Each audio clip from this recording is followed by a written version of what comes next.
Hacemos un paréntesis a la cobertura del caso de Ollantaytambo y Nadine Heredia para conversar con el señor Alfredo Velázquez. Él es secretario general del SUTEP, que mantuvo pues una reunión ayer, ¿no?, la dirigencia del SUTEP con un equipo de alto nivel del ministerio. Previamente, el 6 de julio, tuvieron otra reunión con Marilú Martens. Recordemos, se ha cumplido una paralización de 24 horas, ¿no?, de los afiliados al SUTEP ayer. Y hay una serie de exigencias que ellos demandan, entiendo yo, sobre todo centradas en el tema de las remuneraciones y en el tema de posponer las evaluaciones que les tocaban a los maestros este año. Agradecemos a Alfredo Velázquez, secretario general del SUTEP, por acompañarnos esta mañana. Y yo lo que quería preguntarle rápidamente es, ¿por qué se oponen a las evaluaciones? ¿Cuál es el pedido específico en este caso? Bueno, Enrique, un saludo a través de este medio a todo el magisterio y a toda la opinión pública. Definitivamente, nosotros, en primer lugar, nos ratificamos en apostar por una evaluación que sea bien planificada, sistemática y esencialmente transparente. O sea, ustedes en general, la política de evaluaciones la aceptan. Nosotros en este proceso la aceptamos, más aún cuando esta evaluación va a ser una evaluación de desempeño laboral, que van a evaluar los comportamientos de los docentes dentro del aula, que es la razón de ser y es natural. Lo que nosotros estamos ¿A qué se oponen? Nosotros estamos buscando es que el día 26 de mayo hicimos un encuentro de profesoras de inicial, que son las que van a ser evaluadas en este proceso, y después, 2 días después, nos imponen un cronograma.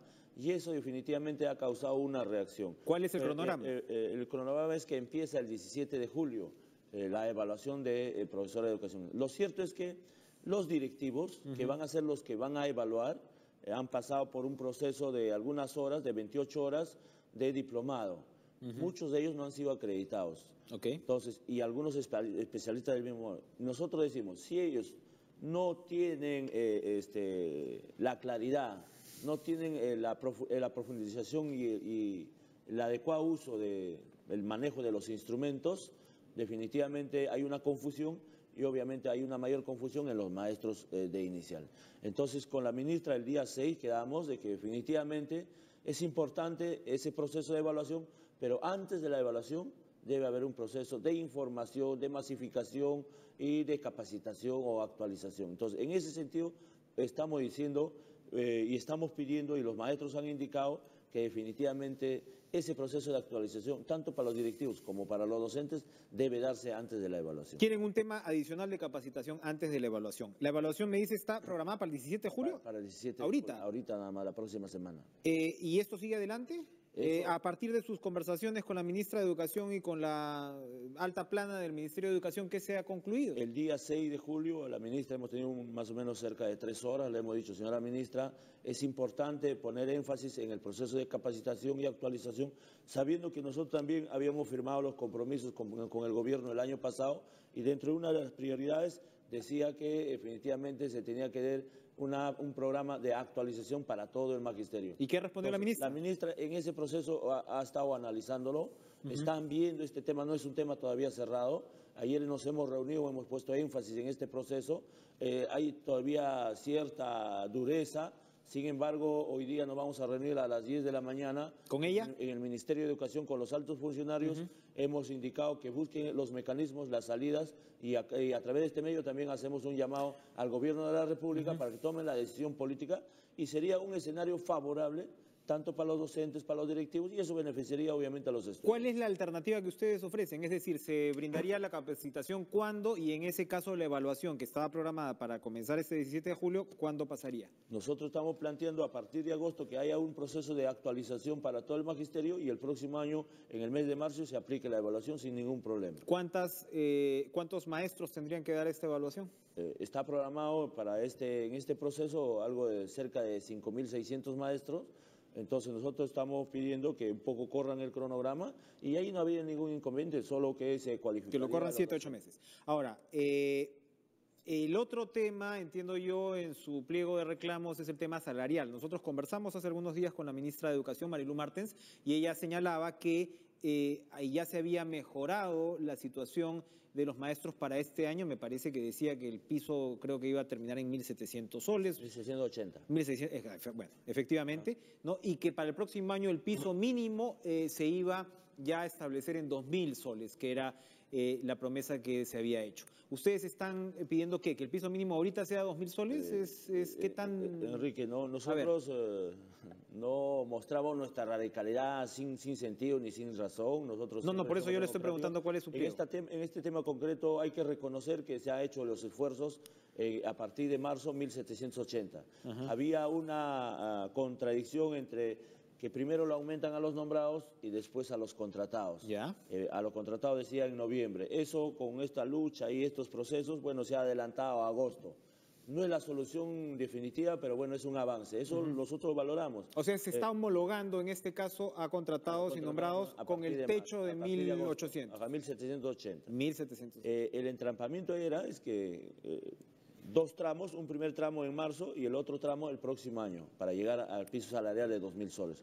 Lo cierto es que nosotros somos profesores que trabajamos 30 horas y nos decían, le vamos a aumentar 2.000 soles el año que viene, 2018, siempre y cuando trabajen 2 horas más. Y si permitimos que trabajemos 2 horas más, entonces no nos están aumentando. A ver, cuando les dicen trabajemos 2 horas más, ¿en dónde? ¿En qué condiciones? ¿En el aula, en oficina, en la casa? Porque hay toda una diferenciación. 2 horas más de clase. 2 horas más de clase. O sea, ya no trabajaríamos 30 horas, sino 32 horas. ¿Y ustedes qué reclaman en ese caso? Nosotros decíamos que nos incrementen el piso salarial a 2.000 soles.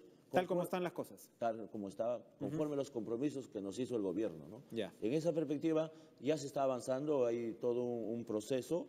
Eso ya prácticamente es un tema cerrado y creo que se hace justicia porque es una necesidad urgente. Con 1.780, un maestro que elabora no puede ni actualizarse ni estudiar maestría. A pesar de eso, muchos maestros se actualizan permanentemente, muchos maestros han estudiado maestría, muchos maestros están en una...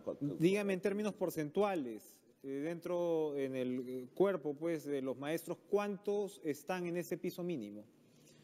Si hablamos así, a ojo de buen cubero. 1.780 está en el 40% del magisterio.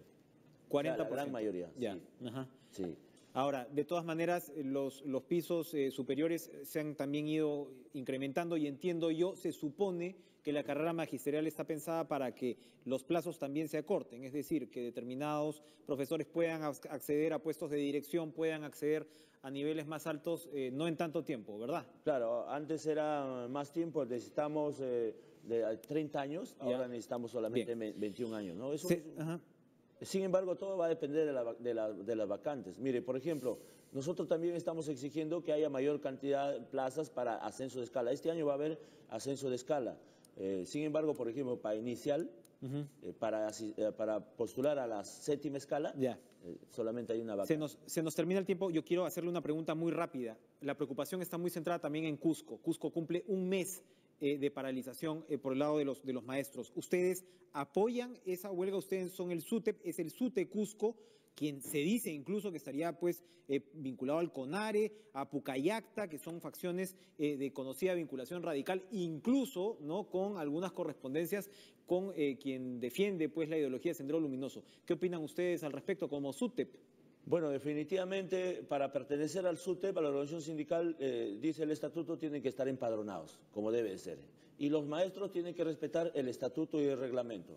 Nosotros el año pasado hemos ido a varios lugares del Cusco. Muchos maestros, como ustedes podrán ver en la banderola, dicen ser parte del SUTEP. Lo legal es que los dirigentes, el 26 de noviembre, incluido el señor Coa o Capa, que fue el miembro del comité electoral, que hoy en día está editando los videos que ustedes ven contra el CEN del SUTEP, él indicó que ellos tienen su propio estatuto, no pertenecen al SUTEP y van a actuar al margen. Por eso que definitivamente los dirigentes están actuando al margen de... Muchas gracias, Alfredo Velázquez. Desconocen entonces por parte del SUTEP la movilización en Cusco, que ya suma un mes. Gracias por estar con nosotros y contarnos pues su pliego de reclamos. 8:29 de la mañana. Jennifer Cerecía, nos vamos con información en vivo.